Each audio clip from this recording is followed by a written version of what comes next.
I'm floating through the air. The pain I felt is paid for. Hello বন্ধুরা, কেমন আছো তোমরা? আজকে এসেছি আমি আরও একটা ভিডিও নিয়ে। তো আজকে আমি তোমাদের রান্না করে দেখাবো মুরগির মাংস দিয়ে ঝিঙে তরকারি। তার জন্য এখানে আমি 400 গ্রাম মুরগির মাংস নিয়েছি। মাংসগুলো ধুয়ে ভালো করে পরিষ্কার করে পানি ঝরিয়ে নিয়েছি। মাংসের টুকরোগুলো দেখতেই পাচ্ছ, বেশ বড় বড়ই আছে সবগুলোই। আর এখানে নিয়ে নিচ্ছি 500 ঝিঙে আর তার পরিমাণ মতন আলু, পেঁয়াজ, টমেটো। তো চলো রান্নাটা আমি শুরু করছি। তার আগে তোমাদের কাছে একটা ছোট অনুরোধ রইল, আমার ভিডিওটা পুরো দেখবে, চ্যানেলটাকে সাবস্ক্রাইব করবে, লাইক দেবে, শেয়ার করবে আর কমেন্ট করে জানাবে আজকে আমার মুরগির মাংস দিয়ে ঝিঙের তরকারিটা কেমন হয়েছে। এখানে আমি একটা কড়া নিয়েছি, চুলোয় বসিয়ে দিয়েছি, চুলোটা অন করে দিয়েছি। আমার কড়াটা গরম হয়ে গেছে, দিয়ে দিচ্ছি সর্ষের তেল। আজকে রান্নাটা আমি সর্ষের তেলেই করব। তেলটা একটু ভালো করে গরম হতে দেবো। আমি তেলেতে মুরগির মাংসগুলো দিয়ে দিচ্ছি।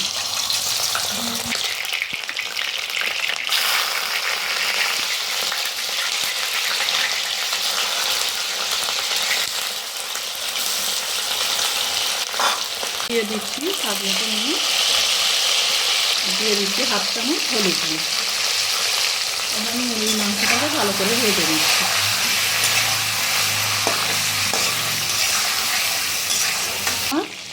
মুরগিগুলো ভাজা হয়ে গেছে, আমি একটা বলেতে তুলে নিচ্ছি।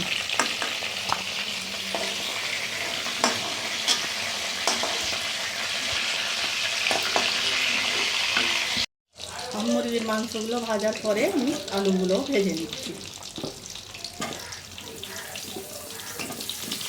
হলুদ আর দিচ্ছি না, খালি নুন দিচ্ছি। তেলেতে আমার হলুদ আছে, স্বাদ মতো একটু নুন দিয়ে দিলাম, দিয়ে আলুটাকে আমি ভেজে নিচ্ছি। আমার আলুগুলো ভাজা হয়ে গেছে, আমি আলুগুলো একটা প্লেটের মধ্যে তুলে নিচ্ছি।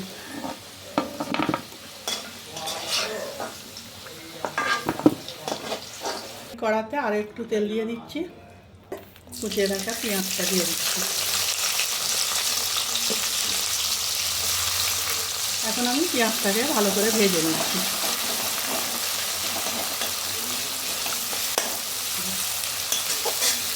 পেঁয়াজটা ভাজা হয়ে গেছে, এখন এর মধ্যে আমি একটা টমেটোগুলো দিয়ে দিচ্ছি।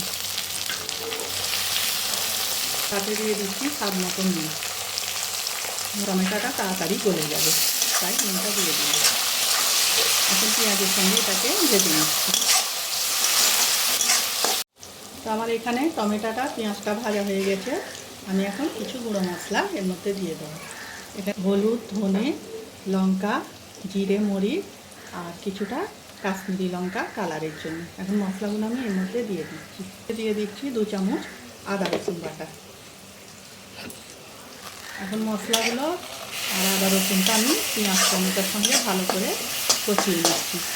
যতক্ষণ কাঁচা গন্ধটা থাকবে ততক্ষণ কষাতে হবে। তো আমি এখন এটাকে ভালো করে একটু কষিয়ে নিচ্ছি। এটা কষাবার সময় চুলোর আঁচটা সবসময় লোতে রাখতে হবে, তা না হলে নিচে লেগে যেতে পারে। আদা রসুন মশলা পেঁয়াজের সঙ্গে কষানো হয়ে গেছে, দেখতেই পাচ্ছ তেল ছেড়ে দিয়েছে। এখন আমি এর মধ্যে পানি দিয়ে দিচ্ছি।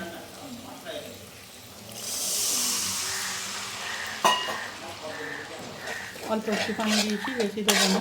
এটাকে একটু ফুটিয়ে নিচ্ছি পানি দিয়ে, ঢাকনা দিয়ে একটু ফুটিয়ে নিচ্ছি। ঢাকনাটা খুলছি, দেখো মশলাটা আমার ভালো করে কষানো হয়ে গেছে, মশলা তেল ছেড়ে দিয়েছে।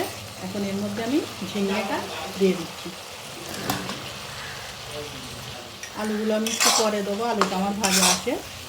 ঝিঙেটা একটু ভালো করে মশলার সঙ্গে কষিয়ে দিচ্ছি।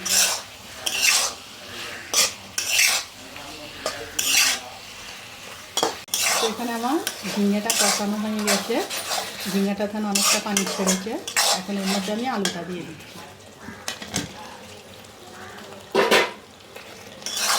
আলুটাকে ওর সঙ্গে ভালো করে একটু কষিয়ে নিচ্ছি।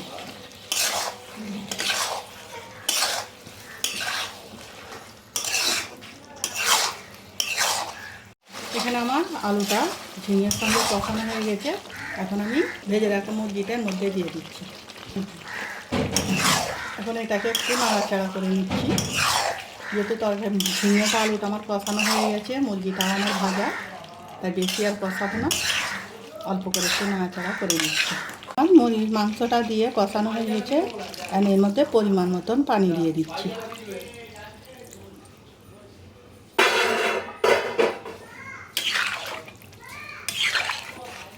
পানিটা দিয়ে ভালো করে আমি নাড়াচাড়া করে একটা ঢাকনা দিয়ে এবারে সিদ্ধ হতে দেবো। এখন আমি পরিমাণ মতো পানি দিয়ে দিয়েছি। এখন এটাকে ঢাকনা দিয়ে চুলার আঁচটাকে জোর দিয়ে সিদ্ধ হতে দিচ্ছি। ঢাকনা দিয়ে দিলাম, চুলার আঁচটাকেও জোর দিয়ে দিলাম। এখানে আমি ঢাকনাটা খুলছি। তরকারিটা আমার রেডি হয়ে গেছে। দেখো আমি আলুটা দেখে দিচ্ছি তোমাদের, আলুটাও নরম হয়ে গেছে। এখন আমি চুলাটা অফ করে একে 10 মিনিটের জন্য রেস্টে রেখে দিচ্ছি। দেখো আমি এটা রেস্টে 10 মিনিট রেখেছিলাম। এখন একটা বোলের মধ্যে তুলে দেখাচ্ছি।